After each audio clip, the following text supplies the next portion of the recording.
amigos, hoy venimos con nuestro primer servicio de AWS, las instancias Elastic Compute Cloud o AC2. Eh, ¿Qué haremos en este video? Revisaremos las características de las instancias, las opciones o modelos de pago de las instancias, los tipos de instancias que podemos encontrar y lo que son los Bootstrap scripts. Al final de este video, entonces realizaremos el lanzamiento de nuestra instancia con un Bootstrap script incluido. Vamos entonces a esto. ¿Qué son entonces las instancias AC2? Las instancias AC2 son un servicio de máquinas virtuales que corre en la nube y digamos que es muy fácil escalar. ¿Cuáles son las características de las instancias? Tiene capacidad de cómputo ajustable. Usted puede definir la cantidad de CPU, de memoria y de almacenamiento acorde a sus necesidades. Podemos hacer uso de direcciones IP elásticas. Eso nos permite acceder a nuestra máquina virtual o a nuestra instancia desde Internet. Seguridad nos permite utilizar características para definir un ambiente seguro, asociando grupos de seguridad, acceso a las instancias por llaves, asignación de roles para las instancias. ¿Cuáles son los beneficios de AC2? Escalabilidad, podemos escalar en recursos de cómputo sin preocuparnos por administración de hardware. Es costo efectivo, pagamos por los recursos que utilicemos. Y flexible, nos da la posibilidad de definir o usar diferentes tipos de sistemas operativos acorde con nuestras necesidades. Podemos entonces utilizar algunas alternativas de precios de AC2. AC2 nos permite entonces un modelo que puede ser por demanda. El modelo por demanda, entonces, lo que nos dice es que pagamos por hora o por segundo acorde a como nosotros escojamos. Em, el modelo reservado son cargas de trabajo predecibles, sabemos cuánto uso de recursos vamos a tener esto nos permite tener un ahorro significativo. Este modelo de pago, podemos tener un ahorro que AWS lo define entre el 72% y más para una capacidad reservada entre 1 y 3 años. Es para usos predecibles de aplicaciones que son estables y que necesitemos reservar una capacidad. Eh, También podemos utilizarlo para uso de ventanas predecibles de tiempo. Por ejemplo, al final de un mes o en una semana podemos hacer uso de una instancia de tipo reservada. Tenemos las instancias spot. Estas son compra de espacio de cómputo o de poder de cómputo con un descuento significativo hasta el 90%. Estos precios varían en función de la oferta y la demanda y es para, digamos que la capacidad, una capacidad que no se usa. Allí se utiliza para aplicaciones que son flexibles en el tiempo de inicio y de terminación. Generalmente es utilizada cuando se necesitan grandes capacidades de cómputo y que no requieren un instante de tiempo muy claramente definido. Para el caso, el tema de render de imágenes, para el tema de investigaciones científicas de una intensidad de cómputo bastante alta. Y tenemos las dedicadas. Las dedicadas son servidores físicos dedicados, digamos que AWS dedica ese servidor físico para este cliente. Se utiliza sobre todo en requerimientos regulatorios que no permiten que se comparta el hardware con otros clientes AWS. En temas de compliance para bancos e inclusive para temas de gobierno, se suelen utilizar este tipo de instancias. Los tipos de instancias. Existe entonces una clasificación de las instancias acorde al uso. Tenemos las instancias de propósito general. Allí están las familias T3, M5. Esas familias T3, por ejemplo, son las que proporcionan un nivel de rendimiento de CPU, digamos que normal. ¿Cuáles son las características de estas instancias? Tienen procesadores Intel Xeon desde 3.1. En este caso, pues estoy viendo la documentación de EC2 que la dejo al final de la descripción para que ustedes revisen ese tipo de instancias. Y sobre estas instancias, pues también definimos cuál es el tamaño de la instancia, si son pequeñas, si son medianas, si son grandes. Y esto nos indica la cantidad de CPUs, la cantidad de memoria que tiene cada una de estas características relacionadas con el almacenamiento y también con el rendimiento de red. Tenemos las que son optimizadas en memoria y ahí están las X1, las Z1 instancias. Podemos ver entonces las características de estas en la página de AWS. Son instancias que requieren capacidades de memoria bastante altas. Tenemos las instancias de cómputo optimizado, ahí están las R5 y demás. Y tenemos instancias de storage optimizado, que es en términos de desarrollo, development and test, las instancias de propósito general nos sirven sin ningún problema. ¿Qué son los Bootstrap scripts en las instancias? Cuando nosotros lanzamos una instancia, queremos que, o en ocasiones se necesita, que también se automatice la instalación de paquetes o que tengamos la posibilidad de correr scripts en Bash o en diferentes tipos de lenguajes de programación. Esto nos permite entonces que el usuario especifique un Bootstrap script que corre cuando la máquina está levantando por primera vez. Esto pues, nos optimiza ciertas instalaciones y es una característica que podemos utilizar. Es opcional, sin embargo, en muchas ocasiones es importante el uso. Iniciaremos entonces con nuestro laboratorio de AC2, entendiendo cuáles son las configuraciones y el tipo de configuraciones que podemos setear en el lanzamiento de una instancia y al final definiremos un Bootstrap script. Iniciamos entonces con nuestro laboratorio de AC2. Podemos acceder al servicio de varias formas. En la barra de búsqueda escribimos AC2.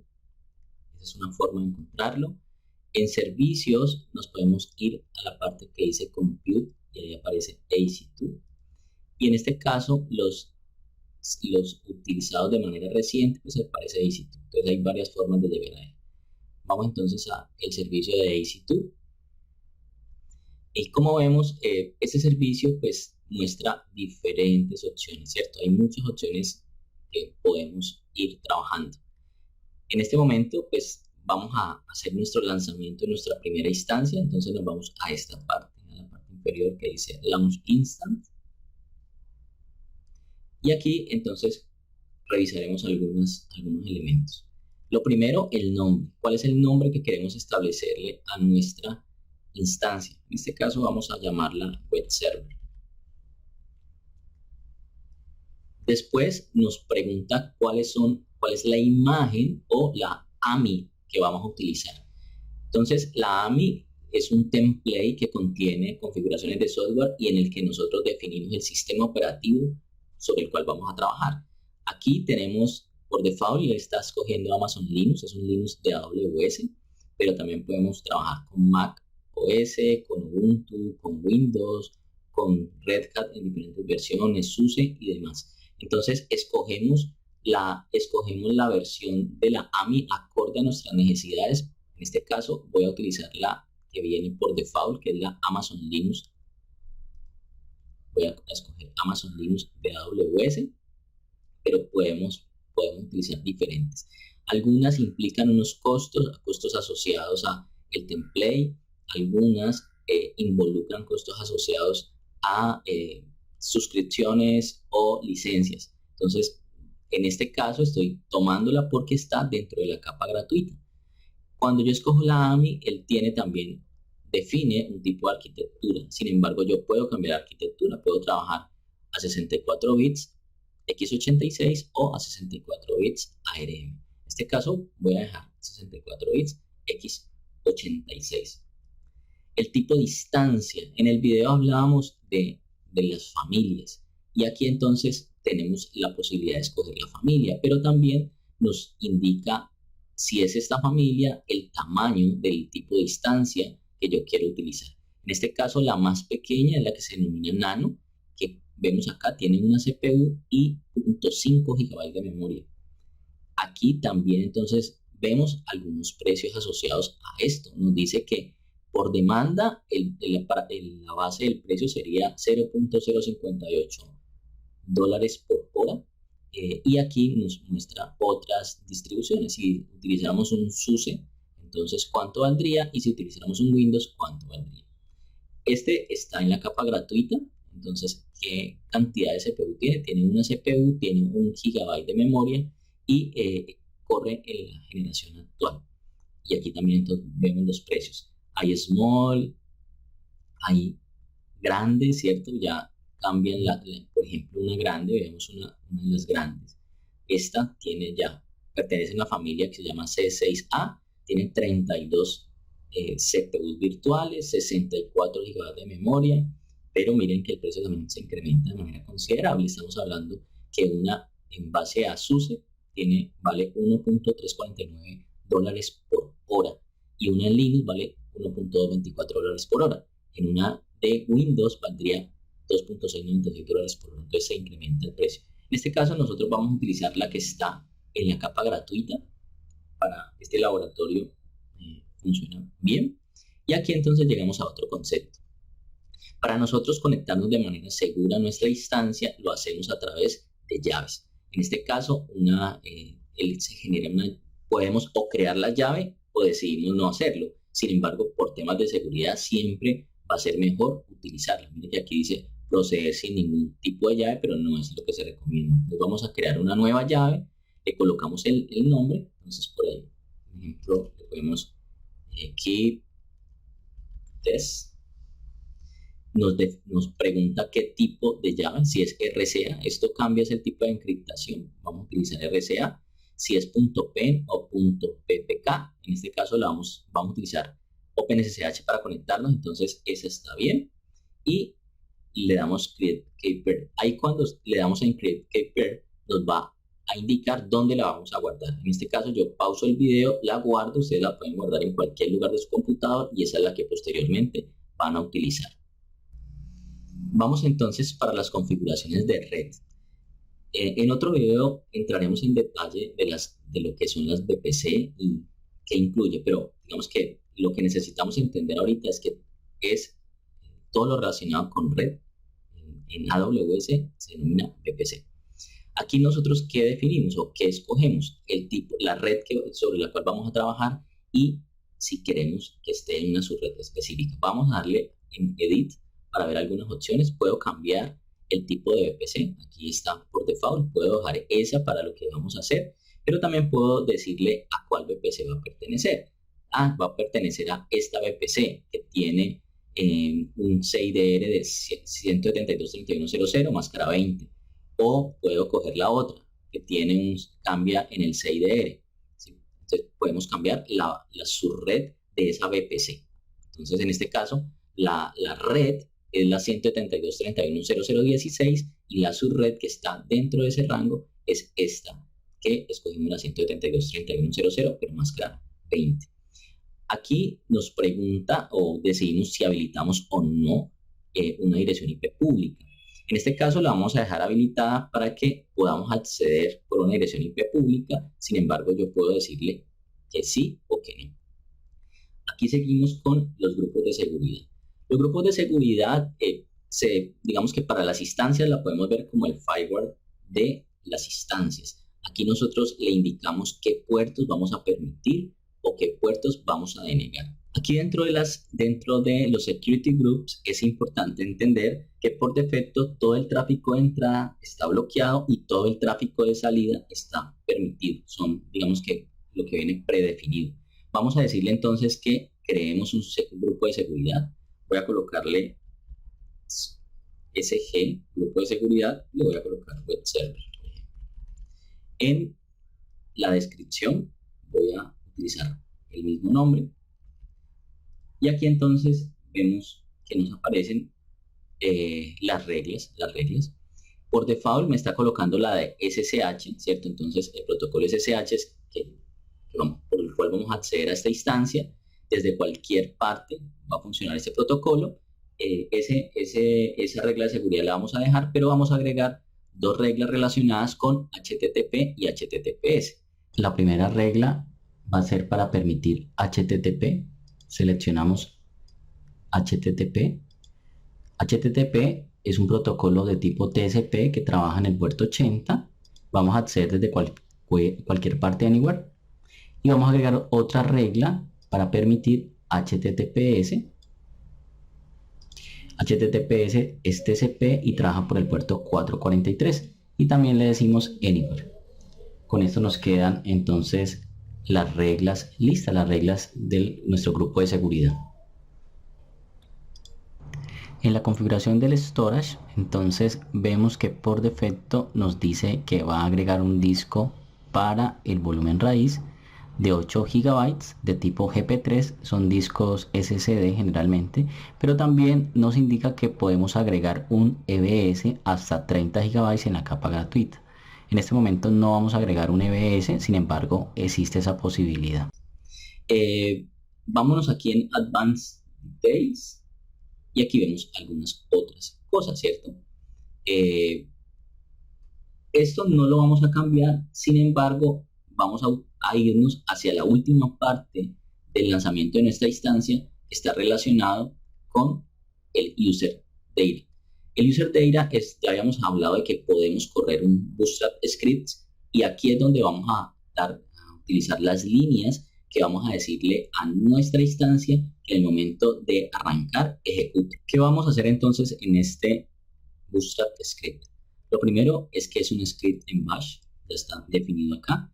En esta línea le estoy diciendo haga una actualización de los paquetes, le digo instale el paquete HTTPD, inicie el servicio HTTPD, anclelo en el arranque del sistema, diríjase a la carpeta var www.html y en un archivo que voy a llamar index.html escriba mi primera instancia. Eso es lo que voy a hacer en mi Bootstrap script. Después de esto, entonces le vamos a decir launch instant. Nos dirigimos entonces a instance y vamos a ver cuál es el estado. Está en estado pending. Pausa el video aquí y ya seguimos. Ya el estado de nuestra instancia es running. Vamos a ver algunos detalles de la instancia. Entonces la instancia tiene asignada una dirección IP pública. Podemos ver otros detalles en la parte inferior, los detalles relacionados con todas las características que escogimos. En el tema de seguridad vemos el grupo de seguridad que habilitamos, el puerto 80, el 443, el puerto 22 y todos los otros detalles. Vamos a probar entonces si nuestro Bootstrap script funciona. Vamos a copiar esta dirección IP y http esta IP, teniendo en cuenta que vamos a hacer una prueba de puerto 80. Entonces le damos enter y funciona nuestro Bootstrap script. En primera instancia está funcionando. Por último, vamos a ver cómo podemos acceder a nuestra instancia. Podemos conectarnos a ella. Vamos a seleccionar la instancia y vamos a decirle conectar. ¿Cuáles son las formas de conectarnos a nuestra instancia? La primera forma sería por el mismo navegador. Simplemente le decimos conectar y él nos establece una conexión a nuestra instancia. Aquí si queremos ser superusuario le decimos sudo sub. Y si queremos ver, por ejemplo, que en efecto haya copiado el index, que fue parte de lo que nosotros le dijimos en nuestro Bootstrap script, vamos a validar que está allí. Entonces está en var www.html index.html y como vemos está el contenido. También podemos verificar que el estado de HTTPD y nos damos cuenta que el servicio está cargado y está running. Esta es una forma de acceder entonces a nuestra instancia. ¿Cuál puede ser otra forma? Podemos acceder a nuestra instancia también. Vamos a devolvernos aquí, vamos a cerrar acá. Vamos a acceder por SSH. Entonces vamos a decirle conectar, pero aquí vamos a decirle SSH cliente. Vamos a seguir entonces estos pasos. Para esto vamos a utilizar Movanster. Me posiciono, en este caso este mismo Movanster, me posiciono en donde tengo descargada mi llave. y en este caso copio el comando chmod 400, lo que estoy dando allí son permisos, estoy asignándole permisos a esa llave. Puedo copiar el comando y ejecutarlo. Aquí ya le di el permiso y ejecuto este comando de aquí. ¿Cuál es este comando que me indica? Para que entendamos. Lo que estamos diciéndole a él es que me voy a conectar por SSH utilizando la llave gatest.pem a la instancia, ¿cierto? La instancia, la primera parte es el usuario y esto corresponde a digamos que al DNS o la URL que me asignó para conectarme de manera desde internet, desde cualquier parte, a mi instancia. Entonces, podemos copiar este comando y lo ejecutamos. Aquí ya estamos dentro de nuestra instancia y entonces esta es otra forma de acceder. Es una forma mejor, ¿cierto? Mejor de acceder que hacerlo a través del web browser, porque aquí ya podemos hacer cualquier tipo de actividad y podemos hacerlo teniendo en cuenta que debemos conocer nuestra key, en este caso ya la habíamos descargado, y la URL definida por AWS para acceder a esta instancia. Con eso terminamos este video. Espero que les sea de mucha ayuda y seguimos entonces en este camino de aprendizaje en todos los servicios de AWS.